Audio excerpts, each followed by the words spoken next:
We've got the top two rushing teams going up against one another as the Philadelphia Eagles had a dominant Sunday Night Football matchup. I get to fly to Baltimore to take on Derrick Henry and the Ravens.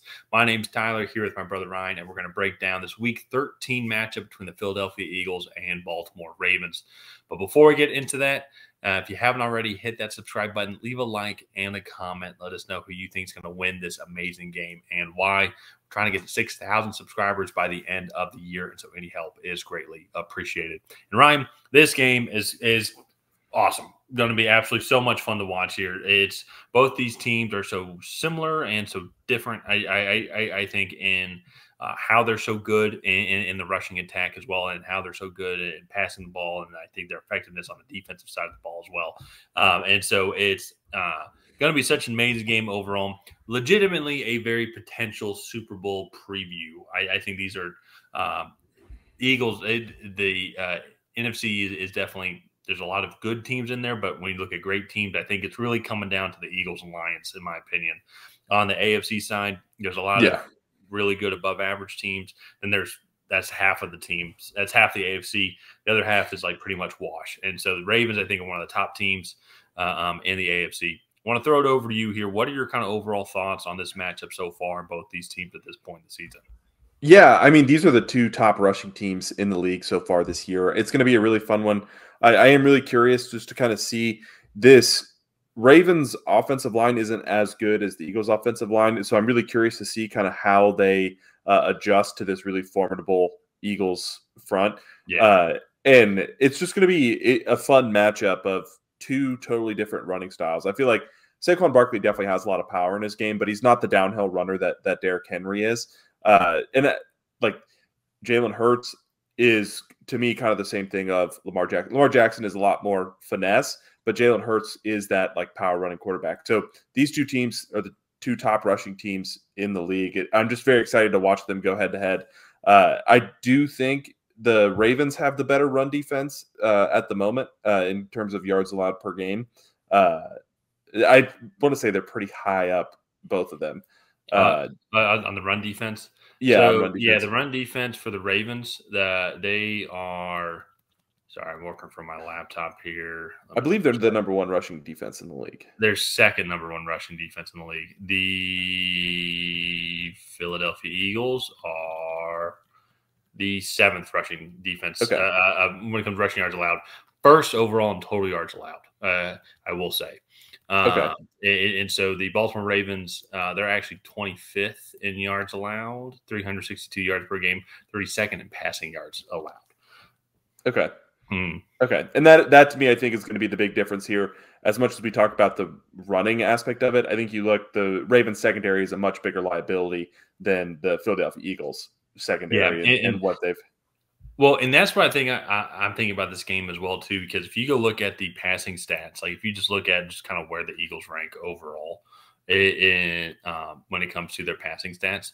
And so, yeah, they're a third overall in total yards allowed, first in rushing yards. Sorry, third in total yards per game offensively, first in rushing yards per game. The 25th in passing yards allowed.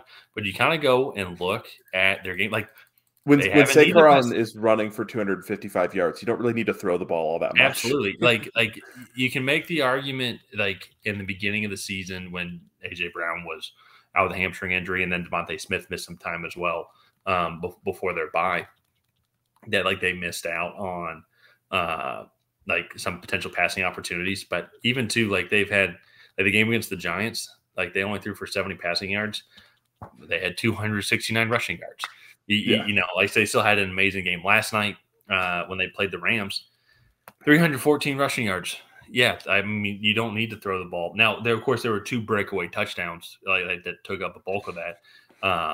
One was in meaningful time. The last rushing touchdown wasn't meaningless. Yeah. But still, adding to that, having that breakaway speed, having that capability in your back pocket. Like, let's put it this way. Since their bye, they've had 4 games of more than 200 rushing yards in the game in a 7-game span. They've only had one game where they've had less than 160 yards rushing, and that was their first game back out of the bye against the Cleveland Browns, who actually, like still like have a and they pretty good had defensive 116 front. rushing yards against them. Yeah. So it's just absurd the numbers that they've been putting up throughout this entire season, rushing the ball, and they're going to be going up against a Baltimore team who their front seven is extremely good. They're one of the top rushing defenses in the league. You said earlier as well that the Eagles' offensive line is better than the Baltimore offensive Ravens line, and I agree with that statement. But I think this Ravens offensive line is younger, and it took them some time, I think, to play, but they have been playing well. So Eagles offensive line is still just a stud. I mean, Cam Jurgens coming in at center and replacing Jason Kelsey's shoes. Like they're like the glass zipper for Cinderella, essentially. Like he's been playing well.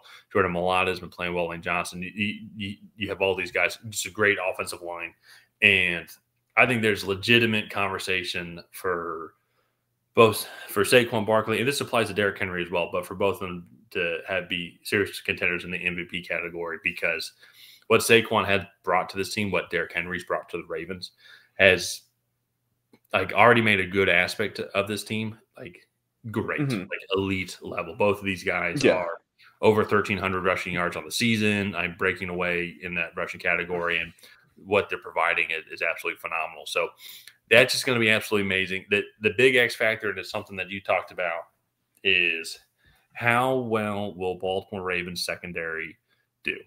Because you go look at those Eagles passing stats, and as we talked about,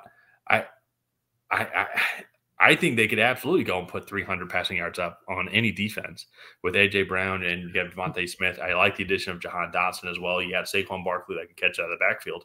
They just haven't had to do it, and I think they are going to be able to do that against this Ravens team, because I think it is going to be a little bit tougher for them to run against this team. I say it is going to be tougher to run. This is going to be one of their tougher rushing defensive matchups. So how are they going to go and get those yards that they lose in the rushing game?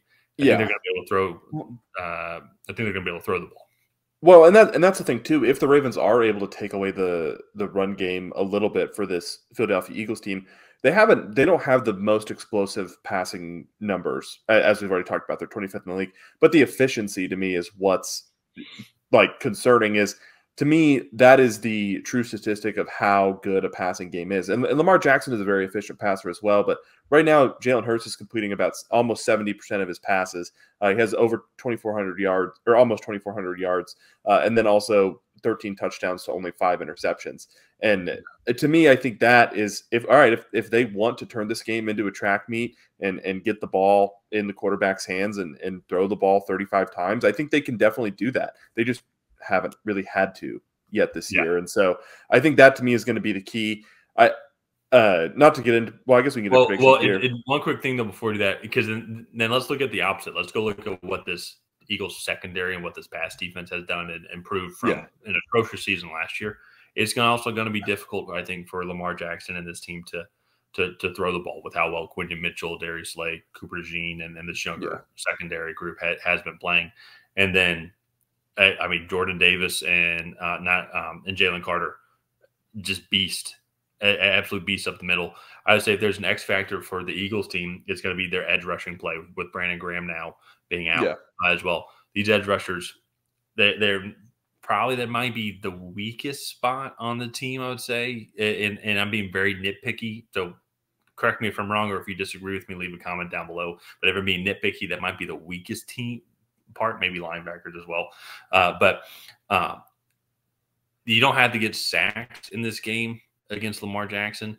You just got to contain him. Let Jalen Carter and Jordan Davis provide all this amazing pressure up the middle, get Lamar Jackson uncomfortable, and then just contain him. Because if they let Lamar Jackson get out of the pocket and do what Lamar Jackson does, then even the best secondaries can just really struggle to try and hang on to your receiver for 3, 4, 5, 6 seconds at a time in today's NFL. So the edge rushers, I think, for Philadelphia is going to be their big X factor, in my opinion. And so I think that might be maybe the weakest link when it comes to this team as a whole. And I'm being very picky. Like, that's very nitpicky, because you go look at this whole roster and you're like, maybe kicker. Maybe they can improve it. There's Pro Bowlers at just about every spot. I know. Absolutely. And so the edge rushers, I think, are going to have to play well. But this is going to be a phenomenal game. You're about to go in prediction, so I will let you go first. I'll let you. Yeah, I'm going to go with Philadelphia here. I just feel like they're going to be the more efficient team in this matchup. If not that Baltimore can't run the ball and can't throw the ball, I just feel like everything that Baltimore can do, Philadelphia can just do it slightly better. And I think you go look, A.J. Brown, Devontae Smith, I'll take that over Rashad Bateman, Zay Flowers. Saquon Barkley is just having a career year right now. This offensive line is getting a ton of push, even though this is one of the top rushing defenses in the league in Baltimore. It's the I don't know. It's just the fine details, I think, for Philadelphia that are going to allow them to come out ahead in this one. I'm going to say 30-20 is going to be the final score. Yeah. I'm also going to go with Philadelphia as well. If you go and look at just these teams statistically kind of side by side, is they're, especially where they rank, they're almost identical, and even to when it comes to like the Baltimore passing defense to then the Philadelphia passing offense. And that's what I mean, cross relational, like rushing offense versus rushing defense. That's what I mean. They're almost in the same category. And I feel throughout now this point in the season that Ravens last in the NFL's like passing yards allowed per game. I think is more legit than it is like they have a couple of outlier games. Mm-hmm. They had a good performance tonight against the Chargers. I think they held I need to go back and look exactly at the stats. There were definitely some drops that helped them out, though. There were definitely some drops that helped them out. And a lot of pass interference calls. So that's a good way to keep your passing yards down if you just put them at the one every single time. But I digress. I think the Philadelphia Eagles 25th in the passing yard stats is a little bit more potentially weighted just because of how well they are running the ball. I think this passing offense can be a lot better. Not the best in the league, but I think top 10 if they had to do it. And that's where I think they're going to take advantage of this Baltimore Ravens team. I know it's on the road, but I'm going to go with the Eagles to win this game as well. Yeah. So let's go ahead and wrap this one up here. We are both taking the Philadelphia Eagles. Please go ahead and like and subscribe. That is the best way to help out the channel. While you're down there, go ahead and leave a comment on who you think is going to come out ahead. Will it be the Philadelphia Eagles? Will it be the Baltimore Ravens? And then that, we'll see you guys next time.